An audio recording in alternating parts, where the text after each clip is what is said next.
Good morning, good evening, good afternoon. I watched a Jeff Gray video that he released today, and out of he was talking about the Johns County, St. Johns County has a anti-panhandling ordinance, just for shits and grins. I looked it up, and I don't think it's actually an anti-pedestrian, or I'm sorry, an anti-panhandling ordinance. This is it. This is Ordinance 2023-16. And they go into a lot of whereases, and I'm not going to go over all the whereases, but they're talking about how it's dangerous and cause problems, yada, yada, yada, for people to be going into traffic and doing things like that. My hands are dirty. I did so much yard work today. I'm a dirty boy. Anyway, so that the actual language of the restriction is pretty simple, and it doesn't really limit itself to panhandling. I mean, it catches panhandling in it, but it doesn't really seem to be a anti-panhandling ordinance, or at least they've characterized it in such a way that I think it probably pass constitutional muster. So it says, except as provided herein or is otherwise permitted by law, it is unlawful to make any use of the public rights of way in a manner that interferes with the safe and efficient movement of people and property from place to place on a public road, street, or highway. Such prohibited activity includes, by way of example and not limitation, engaging in any physical interaction between a pedestrian and an occupant of a motor vehicle, including the transfer of any product, material, or monies, while the motor vehicle is located on the traveled portion of designated roadway and is not legally parked. Or number 2, stopping, sitting, standing, or otherwise occupying or remaining in a median on a designated roadway by a person when that person is not in the process of lawfully crossing the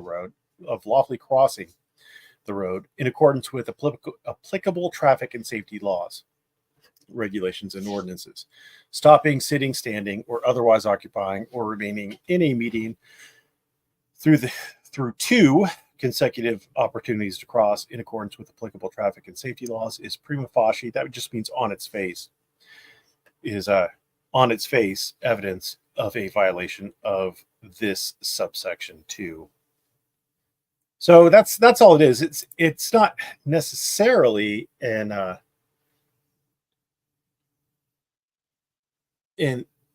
oh, is he really? Is he really coming up on delete laws? I don't sub to him, so I don't know these things. A bee landed on my foot. Why would a bee land on my foot? Mr. B, you're not supposed to be on my foot. Let's make sure you don't land on my feet. What is a Metokur? Metokur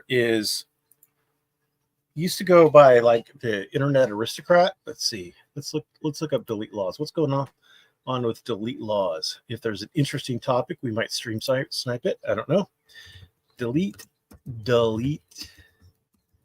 laws.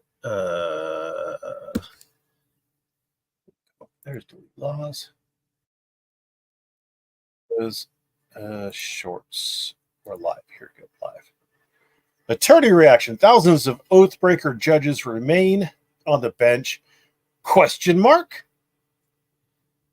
Interesting.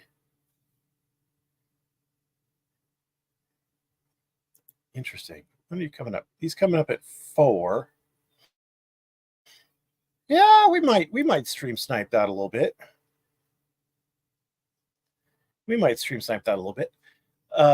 Oh, you didn't see what I'm looking at. It's coming up at 4.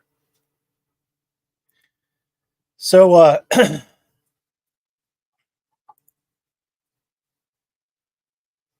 does look interesting. So I'll give my initial reaction to what he's saying there. I wonder what a defense attorney would think about being just accused because this appears to be just accusations. Because once you've been convicted of something, Reuters investigate. Yeah, see, it's accused. Here we go. It's accused. The alarming issue of judges being accused of breaking their oath, yet continuing to serve on the bench.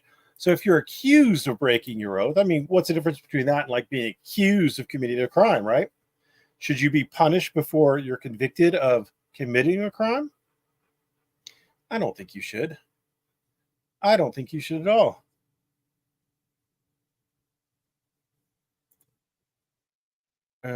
It's only 90 something today. You're like, only 90 something. That's hot. Well, not for out here. It is 86 right now. By the way, happy Father's Day to everybody. I may not be a father, but I've had enough people call me daddy that I'll pretend that I'm a father. So anyway, I was going to go over one of these videos today. Turning reaction: can Sleepy Joe Biden legally pardon Hunter Biden? Yes, the president can legally pardon anybody for any reason as long as it's for a federal crime. He can't pardon for state crimes.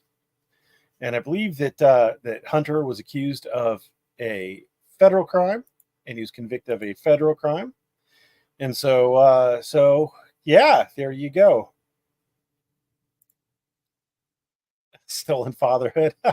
Uh-oh. Are the boys going to start doing a live stream on me? Wow,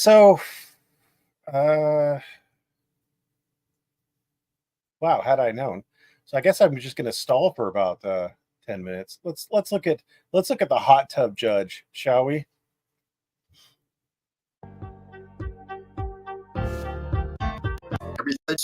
Is she still going to get to keep her seat?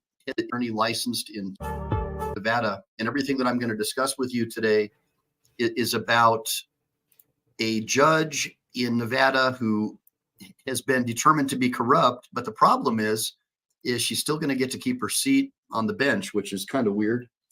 So I'm going to go ahead and kick it off by just showing you. I'm going to share with you this video really quick, just so you can get an understanding of what happened. And again, everything that I say is not legal advice. I'm a personal injury attorney, and I'm just providing information to you to help you understand what's going on. So here we go. Let's go ahead and start off this bad chicken. Controversial district court judge will keep her seat, but must take a course on judicial and social ethics.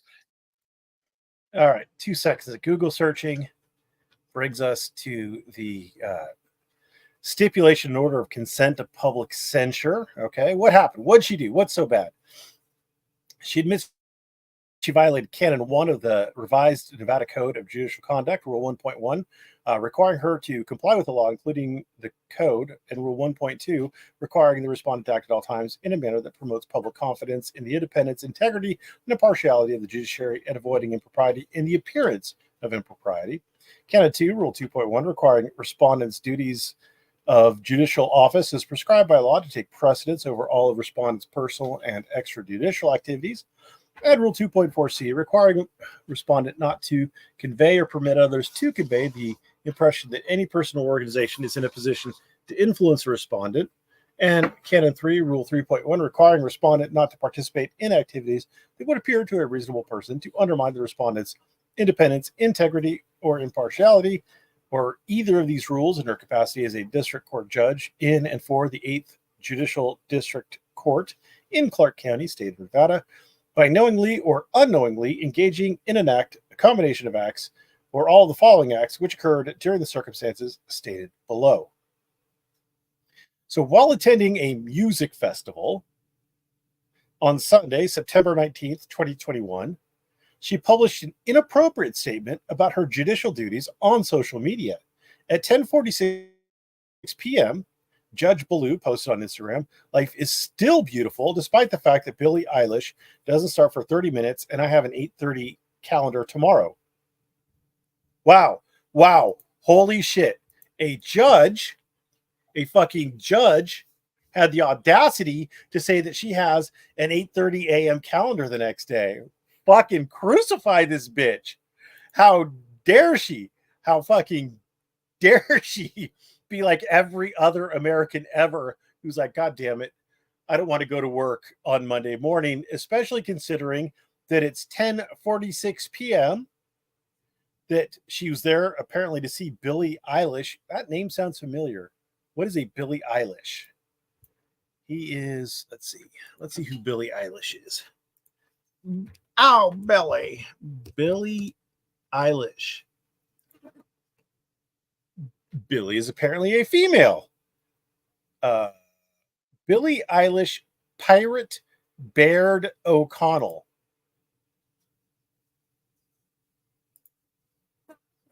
This bitch's name is Billie Eilish, Pirate Baird O'Connell.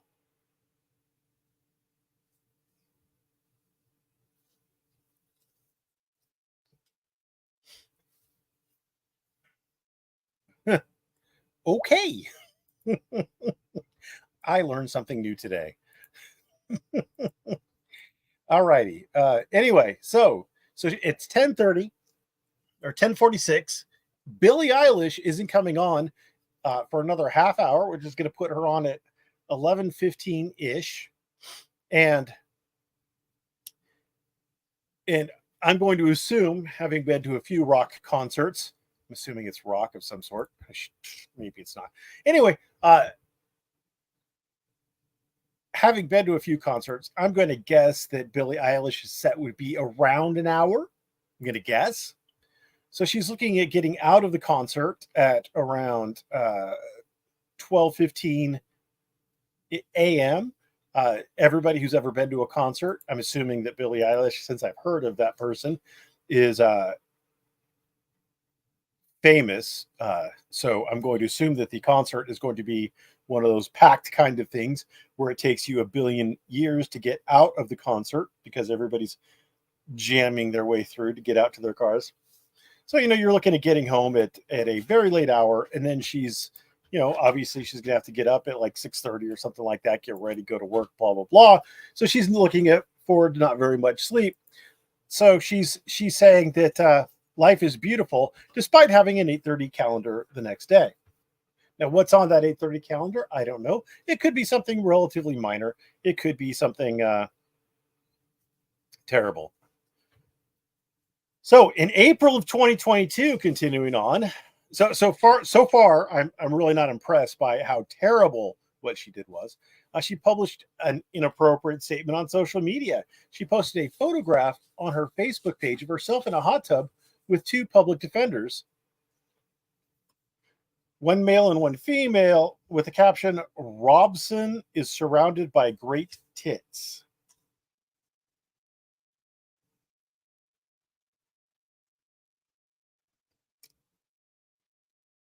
That's bad. That's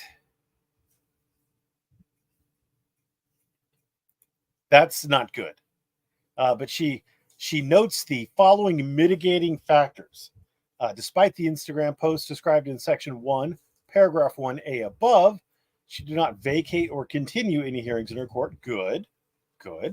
Number 2, the public defenders in the Facebook post described in section 1, paragraph 1B did not have any improper influence over defendant or over respondent.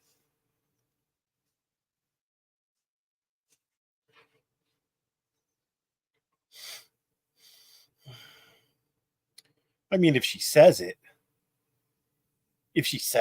right? As long as she says that it didn't have any influence over her.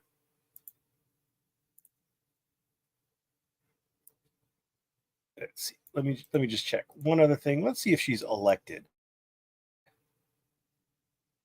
Let's see if she's elected.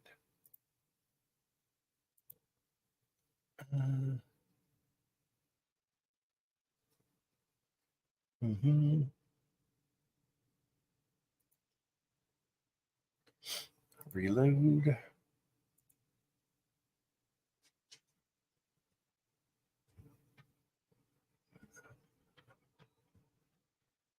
So she is an elected official.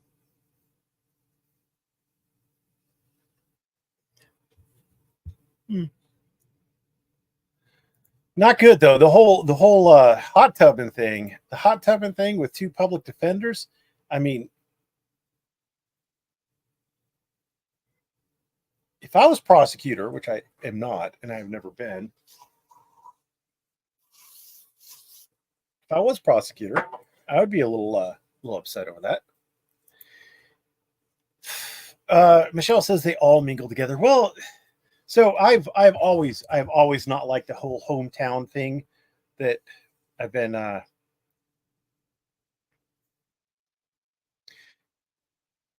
I've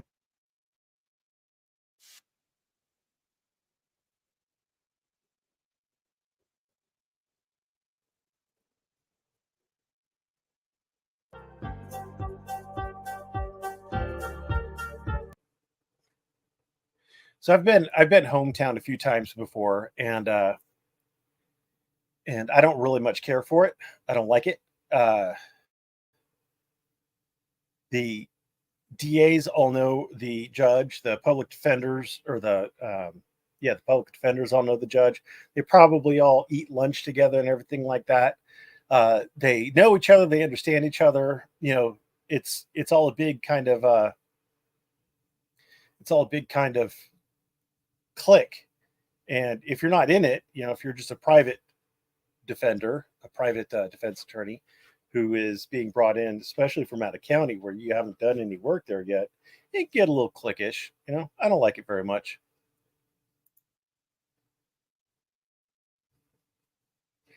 I don't know. That's a great question, Alan. It's a great question. Anyway, let's listen to the big dope here.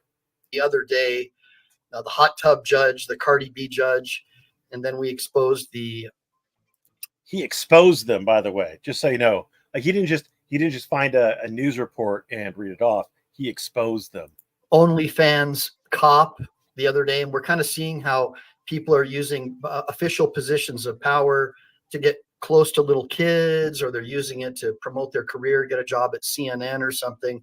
But they're not like the normal types of public servants that we're used to. Like when I was growing up, people became public servants because they thought it was a calling. They would work for a small pension and serve their local communities, become librarians, police, whatever, but they weren't trying to use it as a stepping stone to get more likes and shares or whatnot. And so we kind of see a lot of that happening.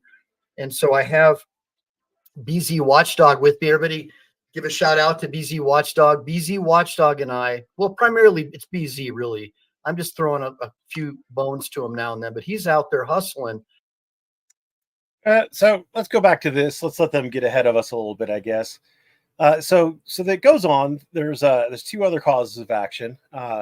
Apparently, this judge, the hot tub judge, on November 10th, 2021, at a sentencing hearing involving a defendant's decision to flee the police in a vehicle pursuit on the Las Vegas Strip.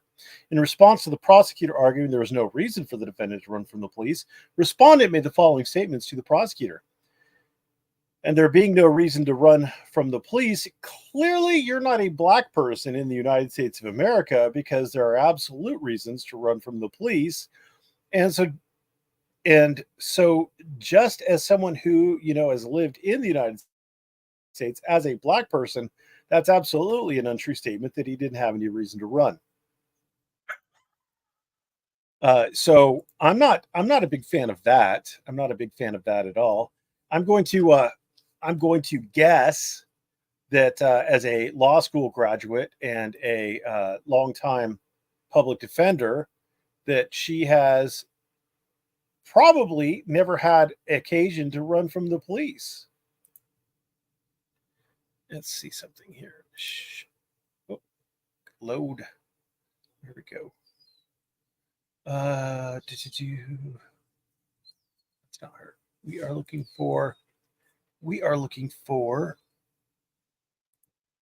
Yeah, so she served as public defender for 15 and a half years.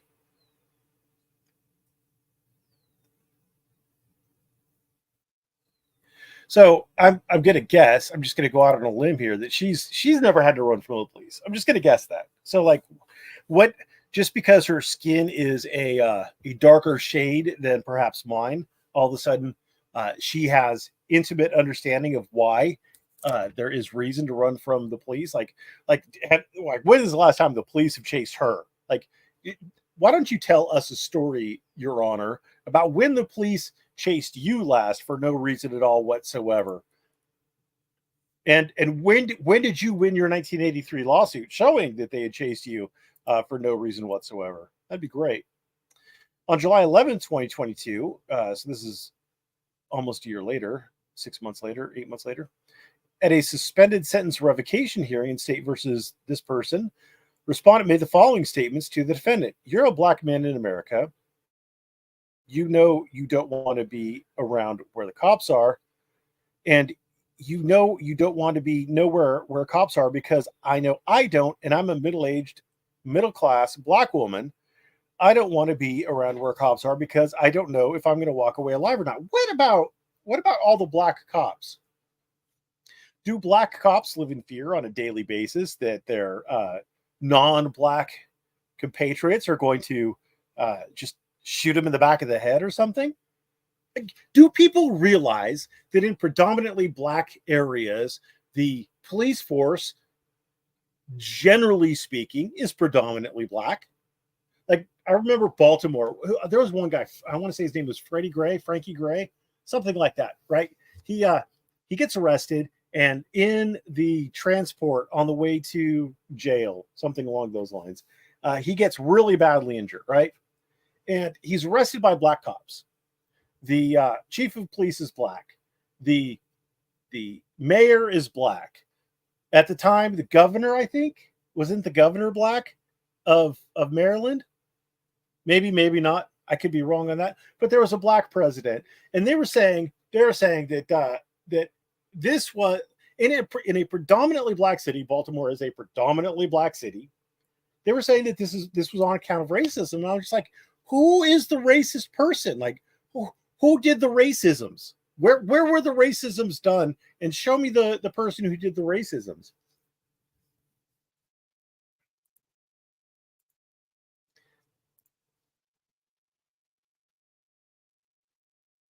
So she said vaguely racist things, and her mitigating factors is she's not had any prior disciplinary action imposed against her.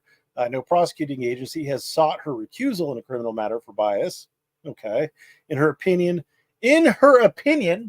she is known to praise the police. In her opinion, she's known to praise the police. Well, in my opinion, I'm known to have a giant penis. In my opinion. So she blah, blah, blah. Let's see. The next one. That's it. All right. So I am personally not very keen on what happened. She's publicly censured. She has to complete the National Judicial College online course entitled Judicial Ethics and Social Media, a lightning course, and review and familiarize herself with the Judicial Conduct Reporter.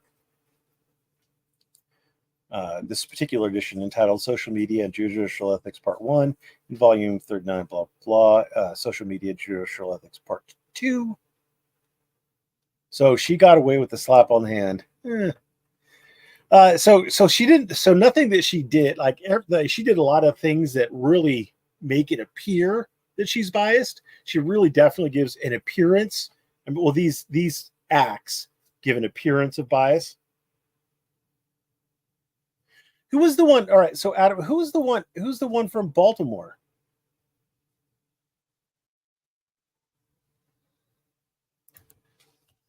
It's all at the same time. Ehline exposed her ass. What, did she have a porno too? In your opinion, you're a great lay. Nice.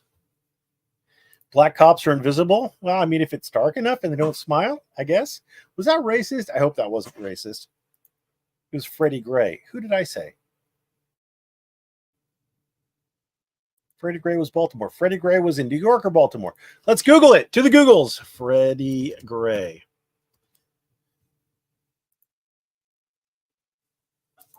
It was Baltimore. While in police custody, he sustained fatal injuries to to his cervical spinal cord. Yeah. Yeah.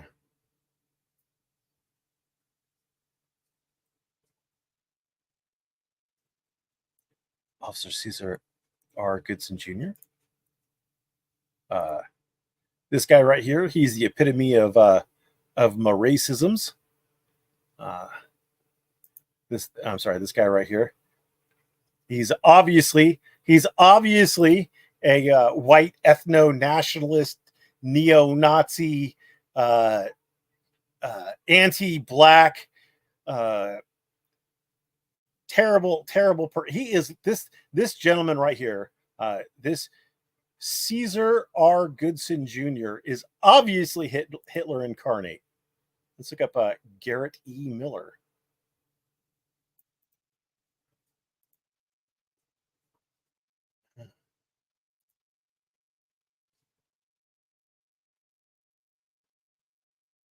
Oh, he's white. So we got 1 out of 2 so far.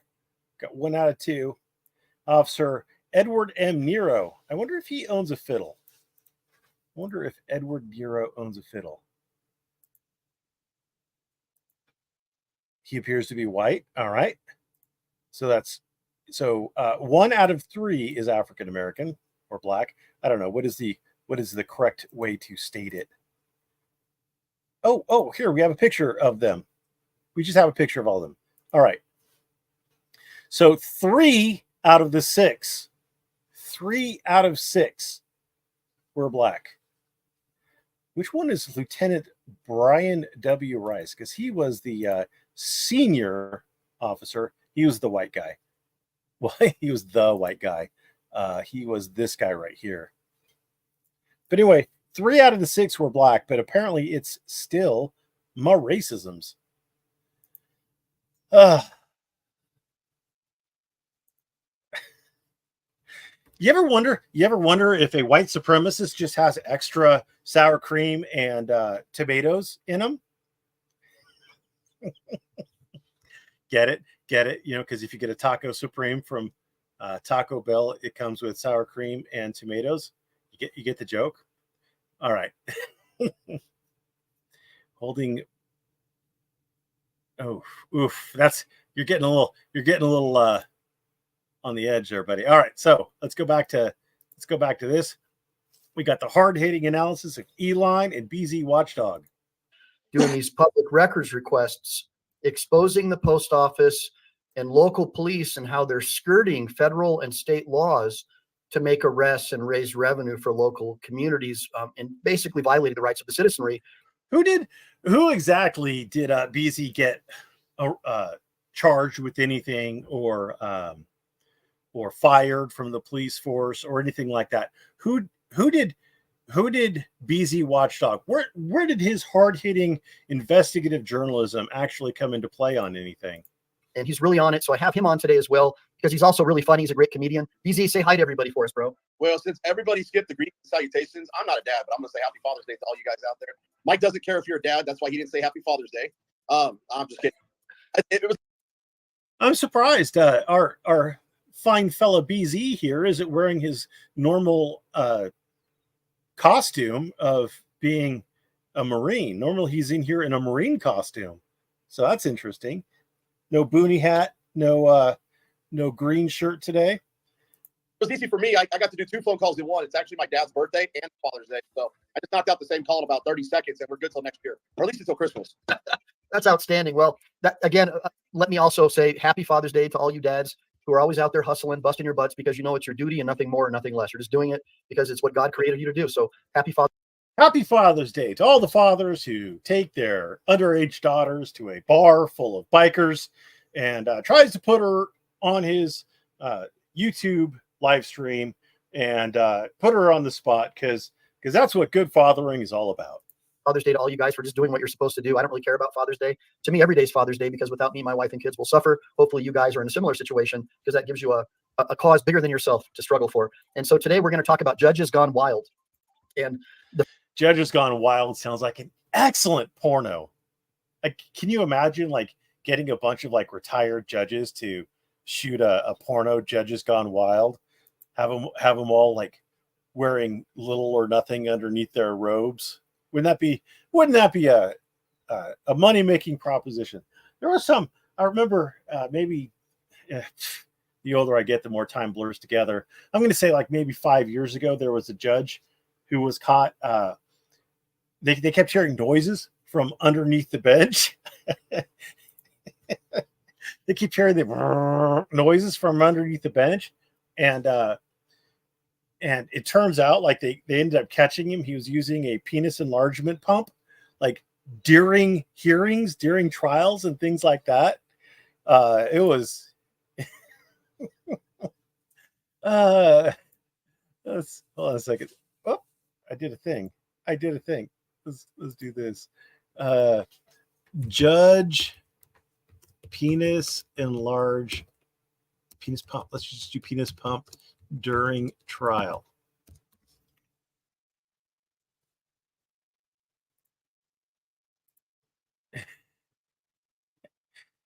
All right. Former Oklahoma judge, a veteran of 23 years on the bench, is on trial on charges he used a penis pump on himself in the courtroom. Perhaps not surprisingly, serving on the jury in a conservative town has been a giggle-inducing experience. He's on trial on charges he used a penis pump on himself in the courtroom while sitting in judgment of others. Was that close? 2006, a little more than 5 years ago. A little more than 5 years ago. I wonder whatever happened to him. 4 counts of indecent exposure. You'd have to be a sex offender. Thompson's former court reporter, Lisa Foster, wiped away tears as she described tracing an unfamiliar shh, shh in the courtroom to her boss. She testified that between 2001 and 2003, she saw Thompson expose himself at least 15 times. I was really shocked. I was kind of scared because it was so bizarre. She testified that during a trial in 2002, she heard the pump during the emotional testimony of a murdered toddler's grandfather. The grandfather was getting really teary-eyed, and the judge was up there pumping on that pump. She said it was sickening. That is kind of sickening. Oh. The allegations came to light after a police officer who was in Thompson's court heard pumping sounds and took photos of the device during a break in the proceedings.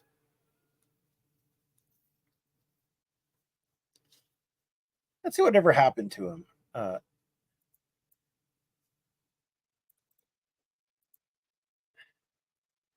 4 years. 4 years. Jesus. Oh, yeah, 4 years. Anyway, this is kind of hard hitting journalism you get over here. Hard hitting. Anyway, we're going to go back to the attorney reaction. The first thing that I just wanted to really, really quickly top sheet with you is this article that I found from Reuters that talks about thousands of U.S. judges, thousands of them, who basically have remained on the bench despite the fact that they violated their oaths of office. And then I found.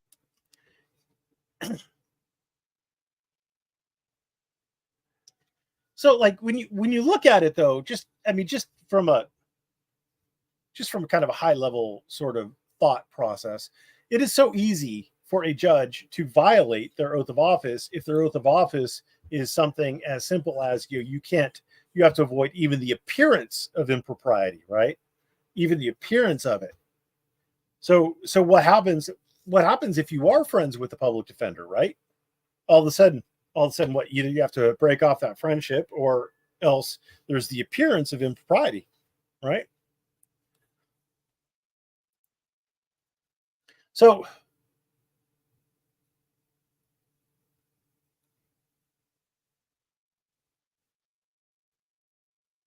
I don't know. What if someone said, just think about all the attorneys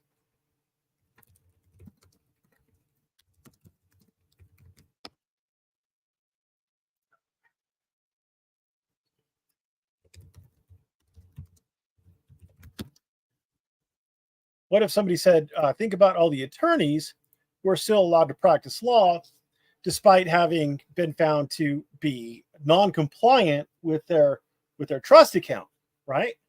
Sounds bad. You've been non-compliant with your trust account.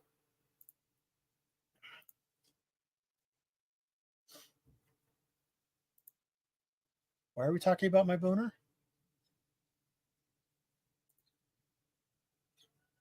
Well, so who determines it?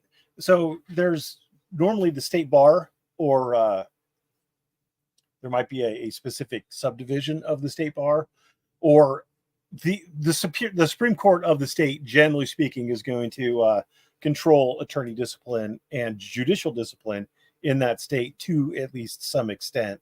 So it would be the generally speaking, the state Supreme Court. Yeah. But the state Supreme Court will oftentimes, like, for example, this particular one, this one is done with, so they did it with the Nevada Commission on Judicial Discipline, and then the state Supreme Court signs off on it. So the Nevada Commission for Judicial Discipline signed off on it, and then it would have gone to the Supreme Court, and the Supreme Court would have either allowed it or denied it. Generally speaking, they're going to allow it, is my understanding. But they could. BSBT asked why I have a hard-on. Well, it's none of your goddamn business. And if you hear a shush, shush, shush, then go fuck yourself. Because shush, shush, shush means to shush. Found a way to break it down really quickly. Let me make sure that you guys can see everything. But in the past dozen years or so, this is like a summary. It's really kind of cool. I was able to use Bing. By the way, I kind of like Bing better than Google now, besides the fact that Google's hardcore commie. But Bing it. How many free Bing searches do you have, Michael Ehline? Basically, it breaks down the article, and it says, in the past dozen years, state and local judges have repeatedly escaped public accountability for misdeeds that have victimized thousands. 9 of 10 kept their jobs. And an Alabama judge. What does it mean? What does it mean when they say that thousands of state and local judges have escaped public accountability? Because, for example, the hot tub judge had a public censure. See, this is a stipulation and order of consent to public censure. Certified copy of stipulation and order of consent to public censure. So this is a public document that has been put out in the public. And because of that, this is the second time you said cite the source. Citation needed. Like, what are you talking about, John the Lab Man? What am I saying that needs a source? Use a full sentence, please. If you believe that I've said something that needs a citation, then I would be happy to provide you with a citation. But I need to know what the fuck you want a citation on. I got distracted. Yeah, okay, so that's right. So what does it mean? Like, so this is a blurb, apparently, from judges who broke laws or oaths remained on the bench. All right. Judges who broke laws remained on the bench.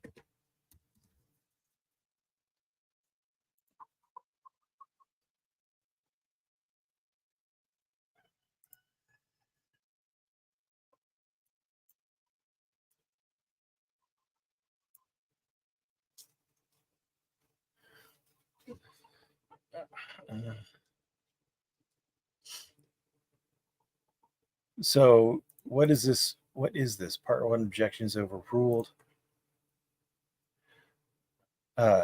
This was from 2020 by Michael Behrens and John Schiffman. In the past dozens of years, state and local judges have repeatedly escaped public accountability for misdeeds that have victimized thousands, victimized them. Judge Les Hayes once sentenced a single mother to 496 days behind bars for failing to pay traffic tickets. The sentence was so stiff, it exceeded the jail time Alabama allows for negligent homicide. But was it outside of the bounds for what you could sentence her to for failing to pay traffic tickets? Like if she let's say she had a dozen unpaid traffic tickets and it had turned it into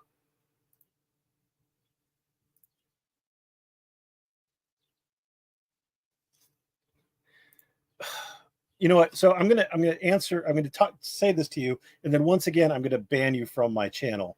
I don't know why you were unbanned, but we did attempt to explain jurisdiction to you. It is a complicated thing that you are incapable of understanding.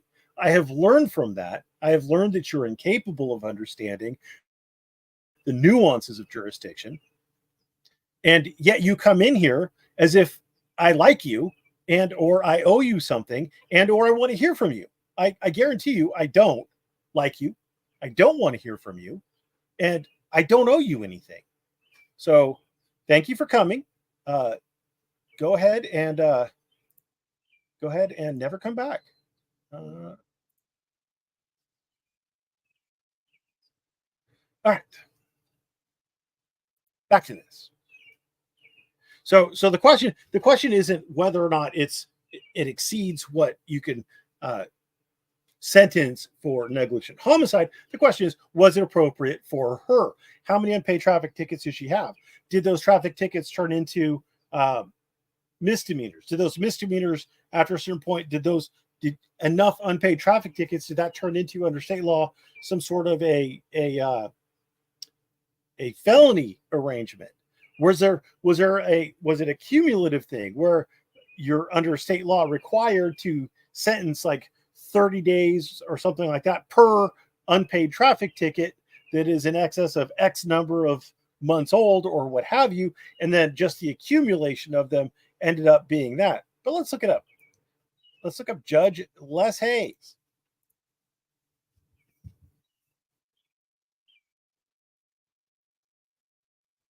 The Nevada legislature. All right, let's look at this up.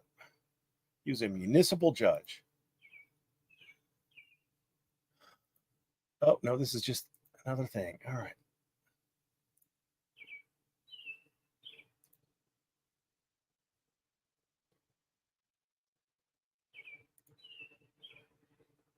All right. I don't want to subscribe to your newsletter. So he was a municipal court judge for 20 years. He retired in 2020.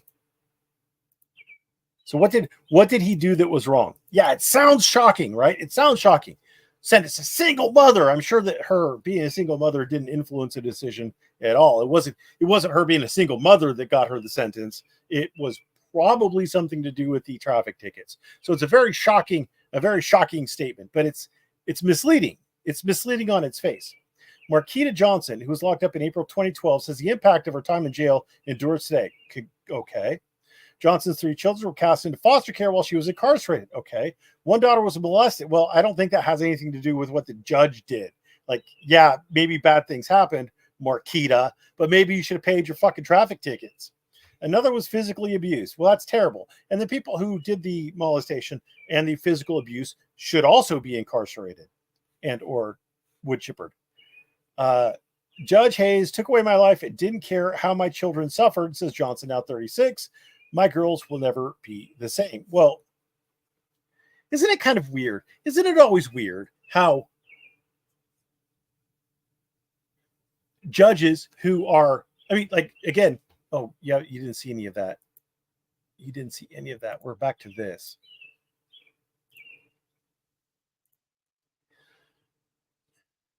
Oh, okay. So here we go. In 2016, the state agency that oversees judges charged Hayes with violating Alabama's Code of Judicial Conduct. According to the Judicial Inquiry Commission, Hayes broke state and federal laws by jailing Johnson and hundreds of other too poor to pay fines.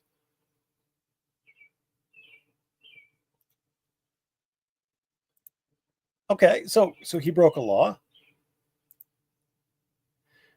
All right. On November 17, 2016, the Alabama Judicial Inquiry Commission, the commission filed a complaint with the Alabama Court of Judiciary against Armstead Lester Hayes III. The 91-page complaint, which sets forth 7 charges, alleges that Judge Hayes, in his capacity as judge of the municipal court for the city of Montgomery, Alabama, committed multiple violations of the canons of judicial ethics. On November 18, 2016, the commission, with the consent of Judge Hayes, filed a motion to expedite the determination of the complaint and requested this matter be set for a hearing. This court granted the motion and set the matter for a public hearing on January 5, 2017. More than 10 days before the scheduled hearing, the commission and Judge Hayes jointly moved to resolve the charges of the complaint at the public hearing in accordance with Article whatever, blah, blah, blah. The parties filed an agreement and stipulation pursuant to which Judge Hayes expressly waived his rights to file an answer or other responsive pleading, yada, yada, yada. So they stipulated to the following. The commission can prove the following facts by clear and convincing evidence. He was a judge. He had been the presidential judge, has jurisdiction over cases. Many of these defendants are given fines and court costs in connection with their convictions or guilty pleas. On multiple occasions, defendants in this court have not paid their fines and costs in full, even though they were always initially given additional time to pay beyond the conviction date to do so, i.e. 30, 60, or 90 days. On many occasions prior to 2014, Judge Hayes incarcerated traffic offenders for failure to pay fines and costs without first, in compliance with Rule 26.11, Alabama Rules of Criminal Procedure, A, making sufficient inquiry into the offender's financial, employment, and family standing to determine if the offenders had the ability to pay court-ordered financial assessments. Footnote 1. The complaint states that the term court-ordered financial assessment includes fees, fines, restitution, court costs, attorney's fees, and any other financial obligation imposed upon a criminal defendant by a court of law. So he didn't make, it's not that he didn't make it, he didn't make sufficient inquiry. He didn't make sufficient inquiry. What does that mean? I don't know. Determine the reasons for an offender's inability to pay or failure to pay, and or C, considering alternatives to incarceration other than initially providing additional time to pay, resulting in the incarceration of indigent defendants, in some cases for several months. On numerous occasions, Judge Hayes failed to permit a traffic offender to fully explain the reason for either the offender's failure or inability to pay court-ordered financial assessments. So he let them explain it. He just didn't apparently let them fully explain it. You got to let them fully explain it, because that'll change things if they fully explain something. You know, I was still speaking. I hadn't fully explained. Not only did I not want to pay, but I couldn't pay because I spent all my money on hookers and cocaine. I'm not saying that Marquita, whatever the hell her name was, spent her money on hookers and cocaine. I'm saying that if I was unable to pay, my excuse would be that I hadn't or didn't have the money because I spent all my money on hookers and cocaine.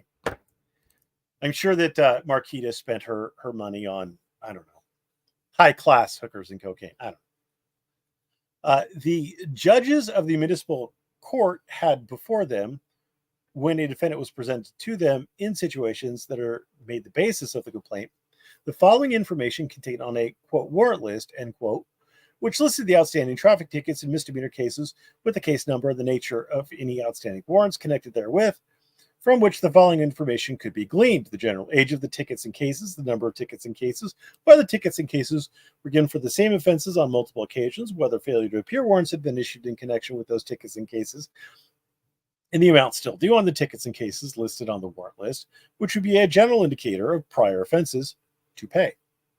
When determining whether to convert fines and costs into jail time, Judge Hayes took into consideration the information on the warrant list, and he represents that he took into consideration any information provided by the defendant. Well, but he didn't let them fully explain. However, there was generally neither a written order nor a general oral pronouncement in court that sets out the basis for the court's decision to convert fines and costs to jail time. So he didn't write it down or state it orally. Absolutely, the rest I wasted. I mean, duh. You can't not waste money after spending most of your money on hookers and cocaine. However, there was generally blah, blah, blah. However, there was generally neither written order nor blah, blah. Okay. So for that reason, the court's records do not reflect the extent, if any, of the court's inquiry into the reasons the individual did not pay, nor the basis for the court's decision regarding indigency, whether the individual had made a bona fide effort to pay fines and costs, and whether the alternative punishments were adequate. So it's a lack of record. It's a lack of record. So they can't really figure out whether or not he did do it or didn't do it. Judge Hayes ordered some of the defense to a private entity called Judicial Correction Services, an entity which was commonly referred to as a private probation company, in connection with charges at issue. In this case, Judicial Correction Systems acted as a service to monitor defendants solely in connection with the collection of outstanding fines and costs. Judge Hayes did delegate to Judicial Correction Services the judicial functions of ordering monitored defendants to appear in court to show cause why they could not be removed from Judicial Correction Services oversight and or issuing a summons to a, quote, probation revocation hearing.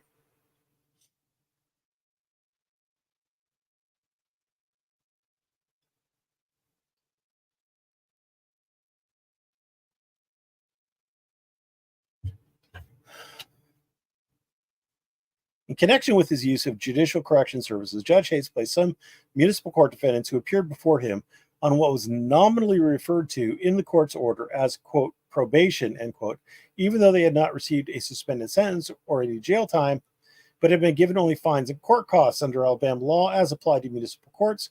Only those individuals who have suspended sentences are subject to probation. However, Judge Hayes, when assigning people to Judicial Correction Services, used forms and orders provided by Judicial Correction Services, which indicated the individuals were in fact on probation.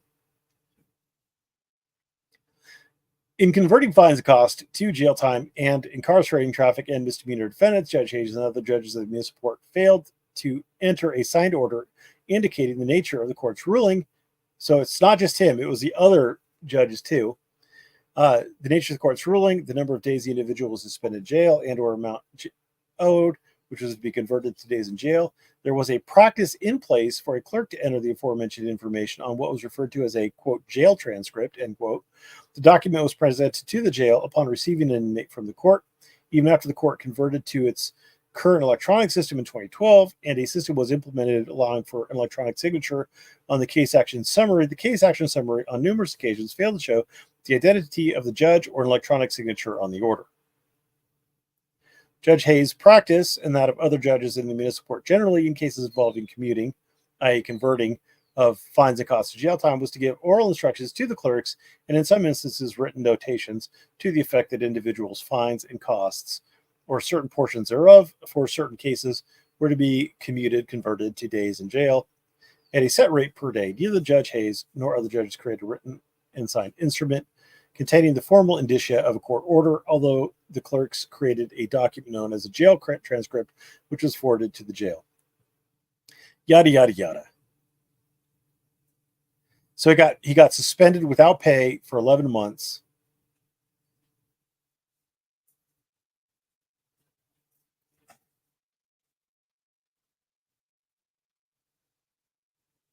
He had to pay the cost for the proceeding.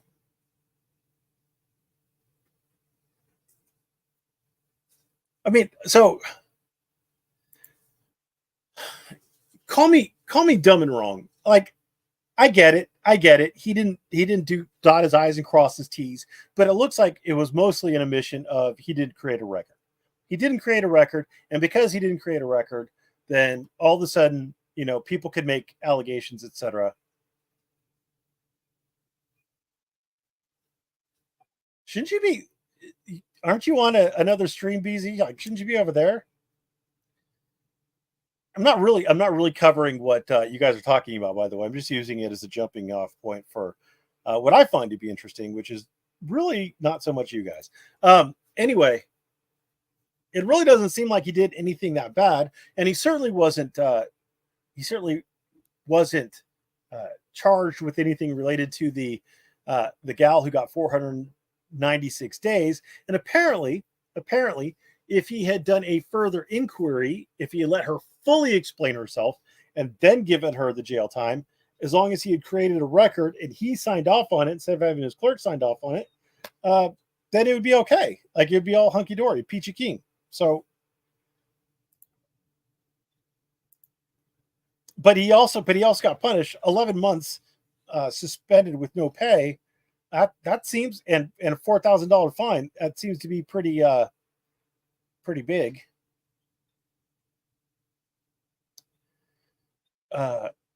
Fellow inmates found her sentence hard to believe. They had a nickname for me, the woman with all the days, Johnson said. That's what they called me, the woman with all the days. She sounds a lot, I'm going to be honest with you, she sounds a lot like Chili, the woman with all the days, all the other inmates, they talked about me. For people who committed real crimes who got out before me. Well, yeah, I mean, if you would have been in jail, she would have been in jail, not in prison. And jail sentences are typically a year or less. So, yeah, I mean, she got a jail sentence in excess of a year because she had probably multiple concurrent or consecutive sentences, multiple consecutive sentences. So, yeah.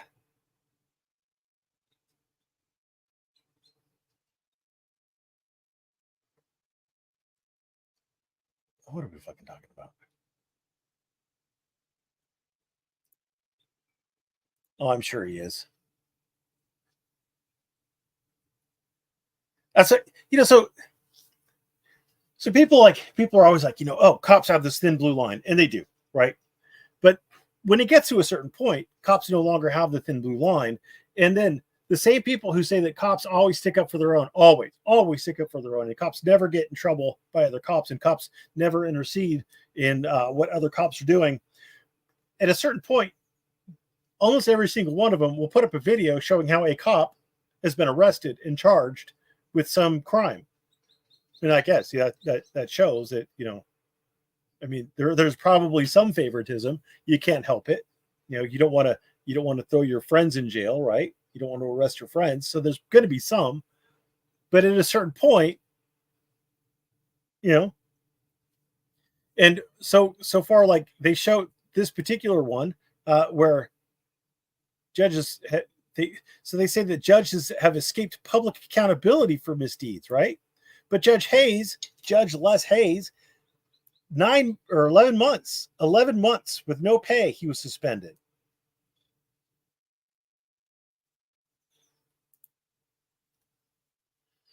In 2016, yada yada. Among those jailed, a plumber struggling to make rent. Oof. Oh, tug on the heartstrings. Now, I don't know about you, but I have represented tradesmen, i.e. plumbers, electricians, things like that. The only time I have ever found that plumbers struggle to pay rent is when they have taken care of all of their pay with nose candy. Tradesmen do well. You pour concrete for a living, you do well. You are a framer for a living, you do well. Plumbers do well. I've never seen a plumber that's struggling to pay rent. But I guess they found the one that is, right? A mother who skipped meals to cover the medical bills of her disabled son. I mean, that sounds terrible. Did she? But what did she do? Like, so when you start the clock in media res, when you start things in the middle, when you don't show like the mother who skipped meals to cover the medical bills of her son, like she committed murder and she got thrown in jail, but she skipped meals to cover the medical bills of her son. You're like, well, like good for you that you were like going out of your way to make sure that your disabled son's medical bills got paid, but maybe if you hadn't done the bad, like it's just so weird to me. It's just so weird to me that in today's day and age, accountability is gone. As long as you make up something of a sob story, as long as you can make yourself the victim, then you don't need to get punished. There shouldn't be any consequences for you doing the thing that you did, right? We're not going to talk about what you did to get put in that position. Like this Marquita gal, how many, again, we don't know, Marquita Johnson, how many unpaid traffic tickets did you have? Why were you getting traffic tickets? What were you getting traffic tickets for?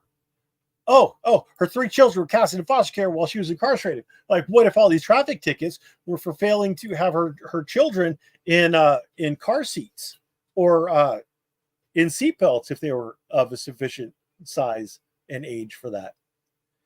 What if it was for reckless driving while she had her children in her car?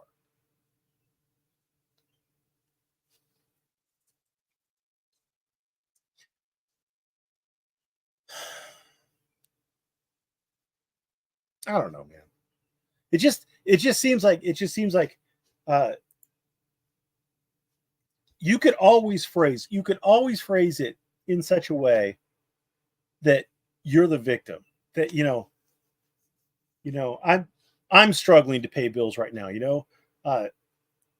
Lawyers struggling to pay bills. Well, yeah, I mean, not really struggling hard. I mean, it's not really. I gotta write a check, but I mean that's a struggle for me. I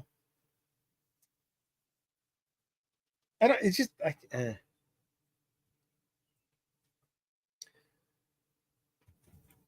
So he ended up with an 11-month unpaid suspension. Then he could return to the bench. He said he never thought he was doing anything wrong. Well, I mean, did you read what he did? Like, he wasn't doing anything. Like, he was failing to document why he was doing these things. None of his sentences were overturned that I could find. So he retired after 20 years. In a statement to Reuters, Hayes said he was very remorseful for his misdeeds. Well,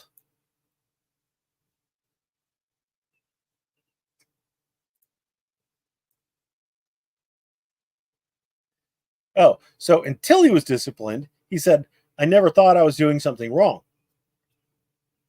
Parse the words. I never thought I was doing something wrong. Were you doing something wrong? Yes.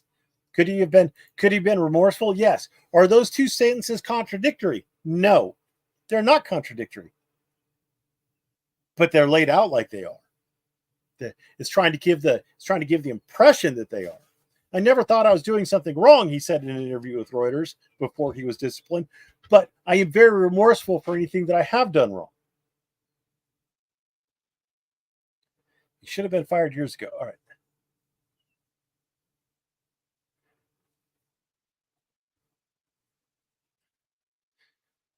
In the first comprehensive accounting of judicial misconduct nationally, they found 15,009 cases from 2008 through 2019 in which judges resigned,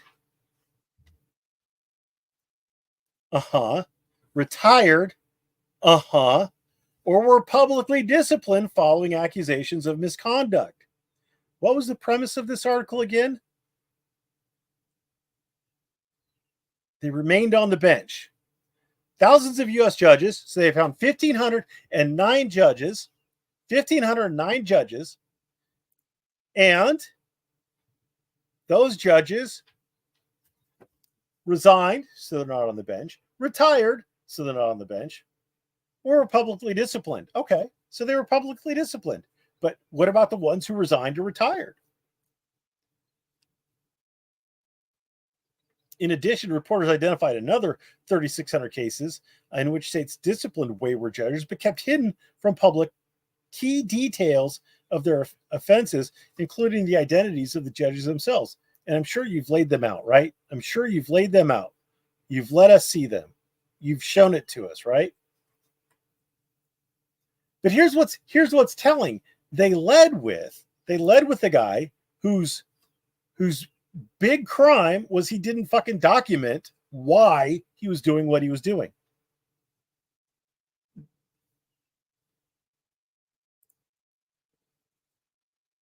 I know. It's a struggle, my friend. It's a struggle. I'm trying to catch up with Rakita, all right? Speaking of which, I probably should have alcohol, but no. Metokur starts soon. And this is getting cut off because I do enjoy a good Metokur stream. But anyway, their big lead. Like the worst guy you lead with the strong suit, right? Their big guy was Les Hayes, who didn't document his shit. Jack Robinson bust into jury deliberations room exclaiming that God told him the defendant was innocent. Public warning. Let's see.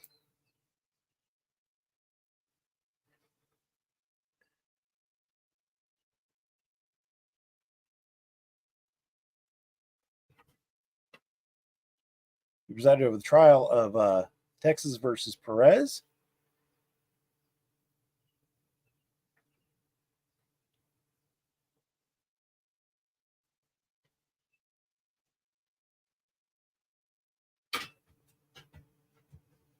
he filed a self-report with the commission regarding his statements to the jury. Interesting.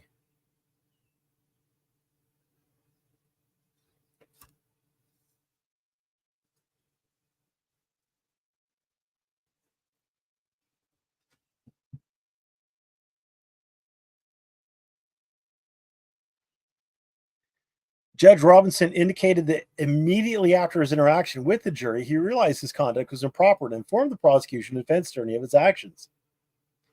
The prosecution asked Robinson to recuse himself from the sentencing portion of the case, which he did, and requested that he poll the jury to confirm their verdict was not affected by judge's interference. The jury found defendant guilty on the single charge, yada, yada.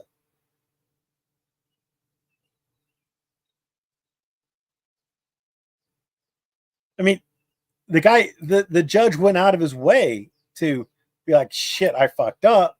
And he went out of it like, okay, I guess when it comes to judges, according to Reuters, apparently, it should have a zero tolerance. The judge should have been fined and kicked off the bench. There is no justice because he's still doing his job.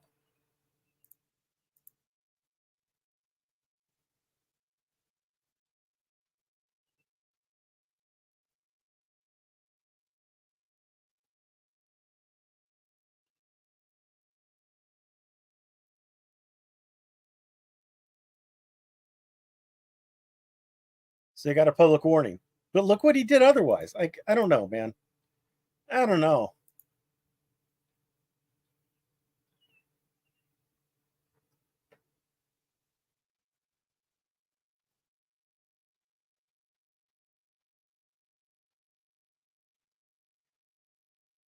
So again, these are the big ones. Like, so we start off with Les Hayes. And then the guy who like immediately realized what he did was wrong and told everybody what he did was wrong. All right, we got Sam Benningfield, who granted jail credit to women who received surgical implants for birth control and men who received vasectomies. For public release, okay. Public reprimand. Complaint dealing with case which during a hearing regarding probation violation proceeding, he threatened to end the house arrest program, which was in practice in your court. No person is currently under house arrest to be put in jail if the defense attorney did not withdraw valid objection made concerning records being admitted, yada, yada. 2 orders are rendered by you. The first order, find a permanent part of the White County inmate serving a sentence for the General Sessions Court who satisfactorily completed a State of Tennessee Department of Health neonatal syndrome education program would receive a 2-day credit towards the completion of his or her jail sentence. Any such female inmate who receives the free neoplanin implant or any such male inmate who has the free vasectomy as a result thereof would be given an additional 30 days. Well, that's fucking weird.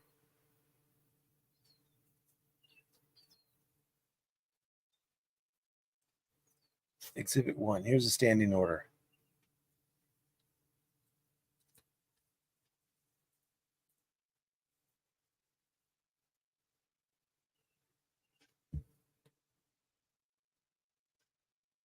That's fucking weird.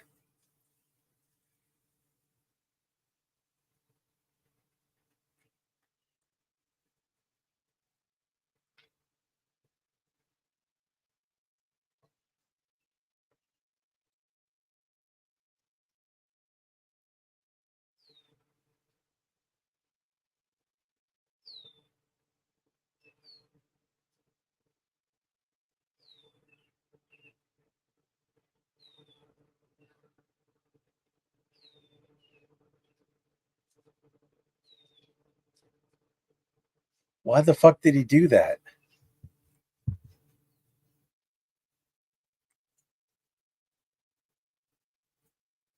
You fully and without hesitation or reservation indicate. So he made it a public order. I mean, so he didn't think he was doing anything wrong, apparently.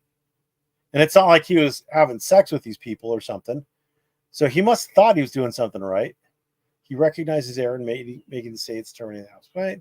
You acknowledge, even though you're trying to accomplish a worthy goal in preventing the birth of substance-addicted babies. Oh, so these were people who were convicted of drug crimes, I guess. You now realize this order would have unduly coerced inmates into undergoing a surgical procedure which could cause at least a temporary sterilization. It was therefore improper. I don't know. If you're stupid enough, if you are fucking stupid enough to have a vasectomy in exchange for 30-day reduction on your sentence, maybe it's better. Maybe it's just better if you get that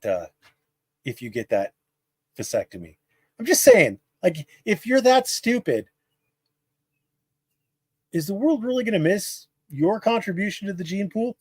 Anyways, it's 5 o'clock. Let me just double check to make sure that that my boy's on. Oh yeah. All right. So I am going to go watch Mr. Metokur. Everybody else, have yourselves a wonderful evening.